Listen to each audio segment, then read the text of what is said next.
बोले जाके पग नहीं माई, सो क्या जाने पीर पराई। पैर फटते हैं ना, उसको बोलते हैं बीमारी। और तुम्हारे यहाँ पता नहीं क्या बोलते हैं। बड़े पैर पीछे से फट जाते हैं, कई बार तो खून तक निकल जाता है। तो उन पैर फटे हुए पैरों में जो है ना, कई बार गर्मियों में तक फट जाते, सर्दियों में तो पैर फटते फटते हैं, पर गर्मियों में भी खूब फट जाते हैं।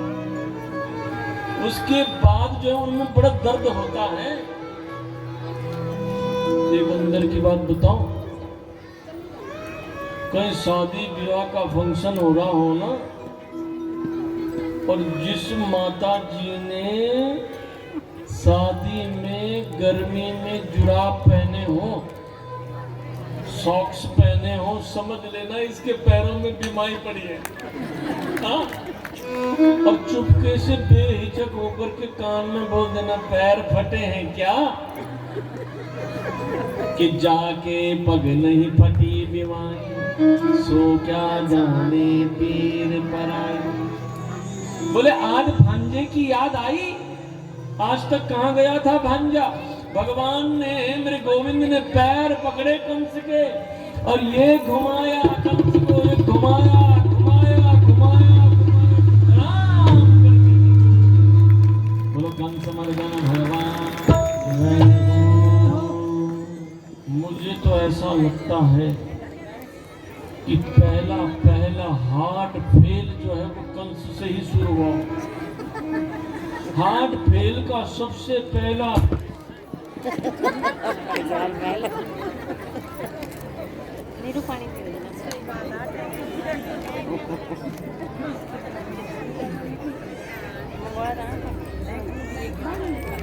भगवान कहते हैं प्यारे परीक्षित, आज भगवान प्रथम बार जो है इतने वर्षों के बाद, 11 वर्ष 55 दिन के बाद भगवान अपनी जन्म देने वाली माँ से मिले। और जैसे मैया को देखा, अपनी देव की माँ को, गोविंद के आंखों में अश्रु बूंद गिरने लगे, देव की मैया के स्तनों से दुग्ध की धाराएं गिरने लगी।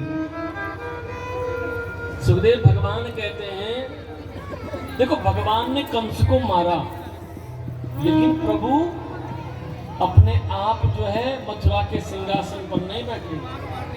कंस के पिता उग्रसेन को गद्दी पर बिठाया, स्वतः नहीं बैठे भगवान। कुछ दिन तक भगवान वहां रहे और उसके बाद भगवान का यज्ञोपवीत संस्कार हुआ, जनेऊ संस्कार हुआ और भगवान को जो है गुरुकुल शांति बना करके बैठा। भगवान को जो है आज विद्या अध्ययन करने के लिए गुरुकुल भेजा गया। कहाँ? संदीपनी मुनि के आश्रम पर, उज्जैन में है संदीपनी मुनि आश्रम। गुरुकुल में गए और 64 दिन में भगवान ने 64 कलाएं सीख ली। 64 कलाओं से भगवान परिपूर्ण हो गए। कोई ये नहीं कह सकता है कि हमारो कन्हैया अनपढ़ है। जिस कन्हैया को हम मानते हैं वो पढ़े लिखे हैं, अनपढ़ नहीं है। 64 दिन में भगवान 64 कलाओं से परिपूर्ण हुए और गुरु दक्षिणा में जो है गुरु के पुत्रों को यमलोक से वापस लेकर के आए, गुरु दक्षिणा दी, सुदामा से भेंट हुई और उसके बाद भगवान जो है मेरे गोविंद वापस आए।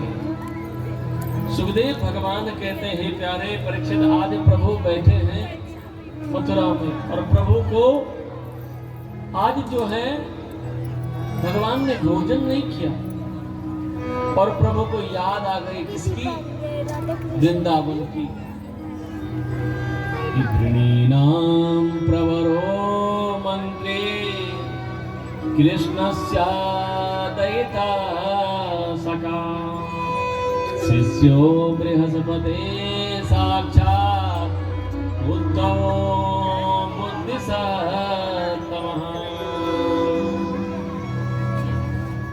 वृणीनां प्रवरो मंत्री, मंत्री है मथुरा के जिनका नाम है उद्धव, साक्षात बृहस्पति के शिष्य हैं।